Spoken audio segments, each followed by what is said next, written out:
Fresh face-off between Delhi's ruling Aam Aadmi Party government and the centre. The latest flashpoint is Delhi government's doorstep delivery of the ration scheme. Delhi's Lieutenant Governor has rejected the file for the implementation of the scheme. Sources said that the LG has cited two reasons, including centre's unapproval and an ongoing court case. The scheme was supposed to kick off next week, would have provided ration to 72 lakh poor families at their doorstep. The Delhi government has cleared the proposal to allow home delivery of rations to all ration card holders of the capital last year in July. Hitting out of the centre, Delhi Food Minister Imran Hussain has accused centre of stalling the scheme meant to benefit the poor on invalid reasons. However, the centre has denied the charge, saying it is Aam Aadmi Party government which is disrupting an existing pan-India scheme which is under NFSA.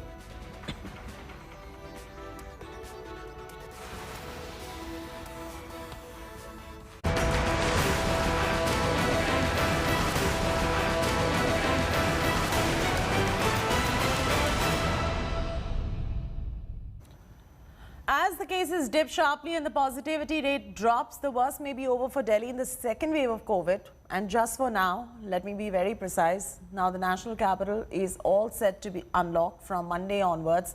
Markets and malls are going to be allowed to operate. Here's a detailed report on relaxations that have been announced. What's allowed, what's not. Take a look. Delhi all set for unlock yet again. As cases dip in the national capital, further lockdown relaxations have been announced. From Monday, the second phase of unlock process will begin. Markets and shopping malls will be allowed to open from 10 a.m. to 8 p.m. on an odd-even basis. जितने बाजार हैं, malls हैं, उनको खोला जा रहा है odd even के बेसिस पे कि आधी दुकानें एक दिन खुलेंगी, आधी दुकानें दूसरे दिन खुलेंगी, आधी दुकानें एक दिन, आधी दुकानें दूसरे दिन. But traders have opposed this odd-even scheme by the Kejriwal government. Delhi एक ट्रेडिंग हब है और इस ट्रेडिंग हब के अंदर आपस में सबके जो हैं चेनें जुड़ी हुई हैं, एक दूसरे से माल की पूर्ति होती है, तो वह कैसे हो पाएगी? Standalone shops will be allowed to open every day. Lifeline of Delhi NCR, the Delhi Metro, will also be allowed to function, but only with 50% seating capacity. Delhi metro 50% capacity के ऊपर चालू की जा रही है. इसके बाद देखेंगे कि आने वाले हफ्ते के अंदर भी कोरोना की स्थिति अगर काबू में रही तो और कई सारी एक्टिविटीज़ को फिर उसके अगले हफ्ते खोलेंगे. The phased unlocking rather has begun. And Chief Minister is of the opinion if the situation remains under control in the next 1 to 2 weeks, then the entire national capital will be opened up.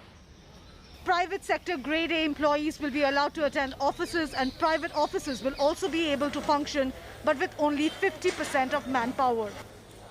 On Friday, Delhi reported 523 new cases and 55 deaths, whereas the positivity rate was at 0.6%. The Delhi government has also assured that restrictions will be relaxed in a phased manner as cases continue to come down. But the Kejriwal government doesn't want to let its guard down as it prepares for a possible third wave. 64 छोटे-छोटे oxygen के plants लगाए जा रहे हैं, वो already लग रहे हैं और हमें उम्मीद है कि अगले कुछ हफ्तों के अंदर, 1-2 महीने के अंदर ये 64 ऑक्सीजन प्लांट्स लग के तैयार हो जाएंगे. While easing of curbs will come as a relief to many, but precautions must still be taken as the pandemic is far from over. There are fears of a third wave, but Delhi government is assuring the citizens they are keeping a very close tab on the pandemic situation, and if the need arises, we could see another lockdown in days.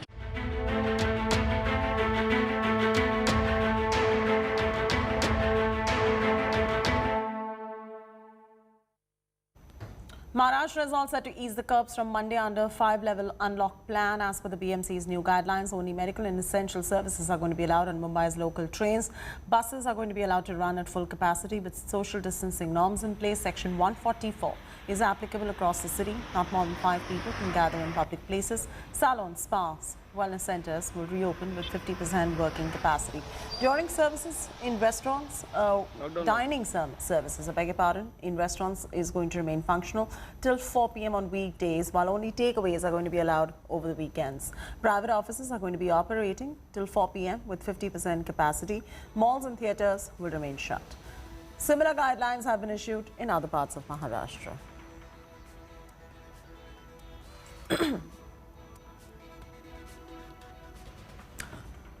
Ahead of the civic body polls coming up in Mumbai, the vaccine politics has escalated with opposition blaming the ruling Mahagadi government for the shortage and Maharashtra government passing the buck to the centre. Here's a news report.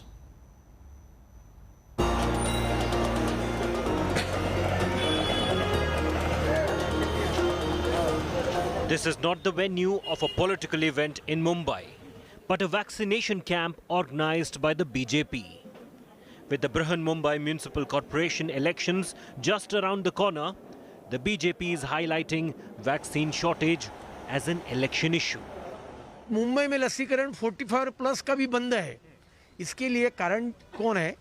तो ये राज्य सरकार है। इन्होंने जानबूझ के ये जो टीकाकरण है उसका काला बाजार चालू किया है और इसके लिए मुंबई कर के पास आज 45 अबव के लोगों के लिए लस नहीं है। इसके खिलाफ हम कल आंदोलन करेंगे। Political leaders are now directly tying up with private hospitals or are facilitating tie-ups between hospitals and housing societies. In the satellite town of Navi Mumbai too, BJP hoardings can be seen at vaccination centres. The Saffron Party launched a free vaccination camp on 3rd June with pictures of top BJP leaders and the party logo on the registration form. The Aam Aadmi Party has questioned the BJP over the drive. मैं बोल रहा है क्यों only ward number 64 दूसरे भी ward है ना साहब आप तो देखेगा तो नवी मुंबई पूरा देखना है। आज मैं वार्ड नंबर 60 से मैं बोल रही हूँ हमारा वार्ड नंबर में भी बहुत गरीबी है। The ruling Shiv Sena is blaming the central government and the BJP for the shortage of vaccines. BJP जो आरोप लगा रही है कि महाराष्ट्र शासन इन्होंने हमें वैक्सीन नहीं दिया इसी के कारण ये हम लोगों को बाहर से दिक्कत लेना पड़ता है। ये आरोप उनका बिना काम का आरोप है। The beneficiaries say politics is the last thing on their mind. They want vaccines first. आपको पता लगा कि यहाँ पर अलग अलग पॉलिटिशियंस वगैरह भी हैं जो प्राइवेट हॉस्पिटल के साथ कंबाइन करके वैक्सीन डज इट मैटर कहाँ से नॉट रियली जब तक वैक्सीन मिल रही है। थर्ड वेव आने वाला ऐसा सुना है तो डर तो लगने वाला ही है तो जितना सेफ हो सकते उतना सेफ हो जाए। BMC elections are around the corner and there is tremendous shortage of anti-COVID vaccine in Mumbai. A perfect opportunity for the netas to don their skills now. The neta is making a speech inside while many people are waiting in queue outside. This is not a political rally. It's a vaccination center. There are political hoardings all around.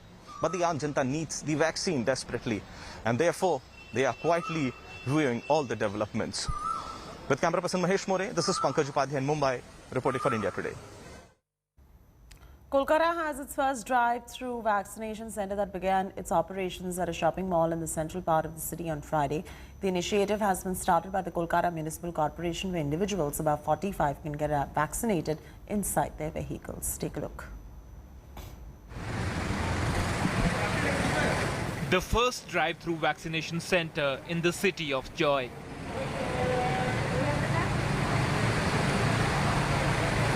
The registration has to be done through CoWIN app and the reference number has to be WhatsApp to a phone number operated by the Kolkata Municipal Corporation along with one's name and Aadhaar details.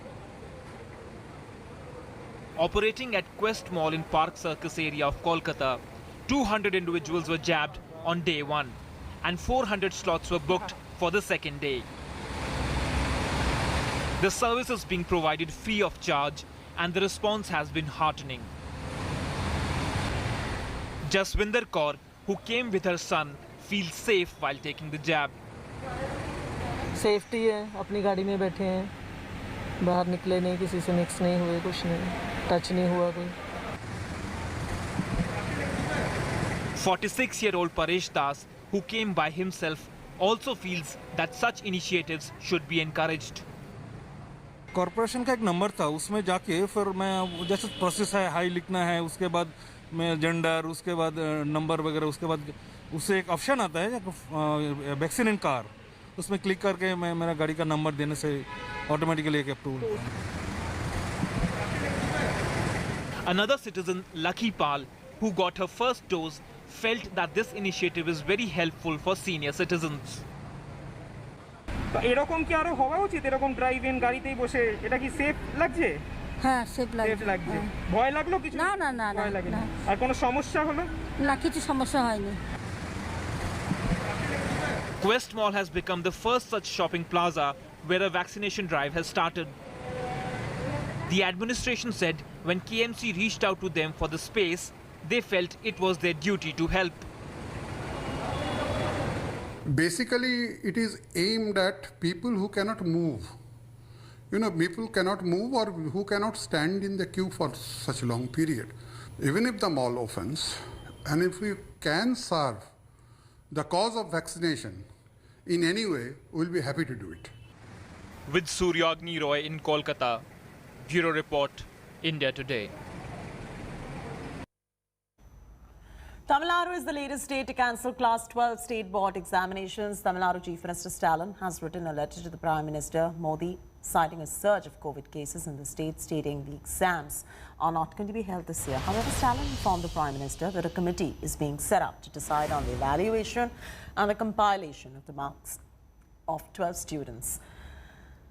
Tamil Nadu Chief Minister stated that the decision is being taken keeping the safety of students in mind and the concerns that have been expressed by teachers and doctors. Stalin also urged the Prime Minister to cancel all national level entrance examinations like the NEET. He requested Prime Minister to allow the state to fill all professional seats including MBBS on the basis of Class 12 marks alone. Earlier 11 states announced cancelling of Class 12 state board examinations.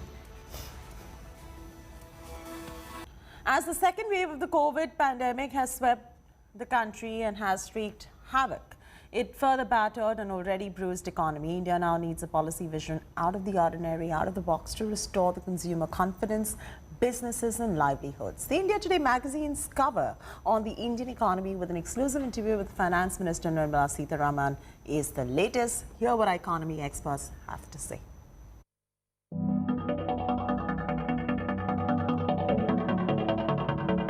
The second wave of coronavirus has devastated lives and livelihoods across the country.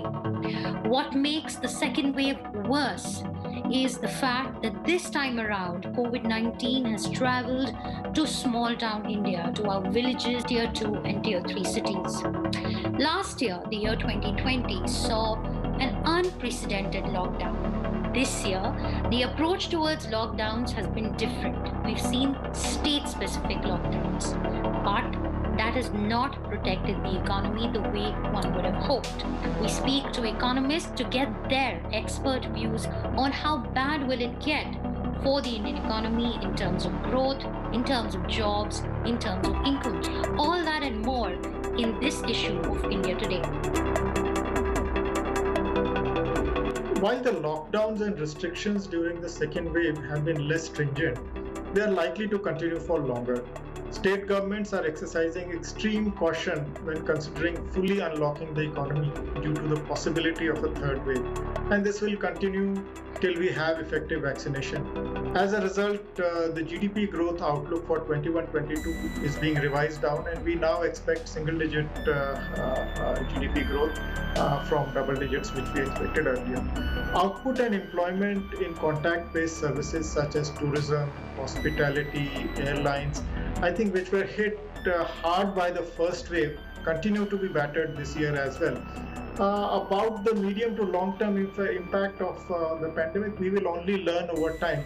But for now, it looks certain that government will have to do the heavy lifting, not only for the health sector, but also in mitigating collateral damage across all the sectors. The government should design a program to help these three groups of people.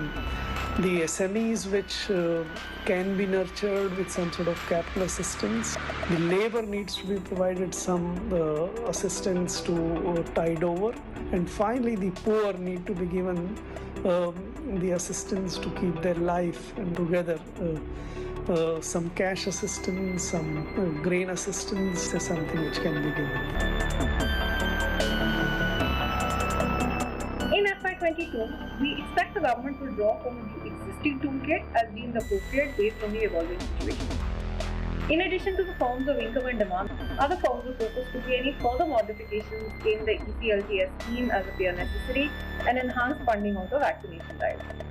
Above all, expedited vaccine availability should be prioritized to defend against any third wave of COVID-19, minimize future disruptions to demand and supply, and also to boost sentiment regarding the health and economic outlook. Well, if there is one underlying theme, it is this, that the government has to inspire the confidence of businesses, individuals, and of investors.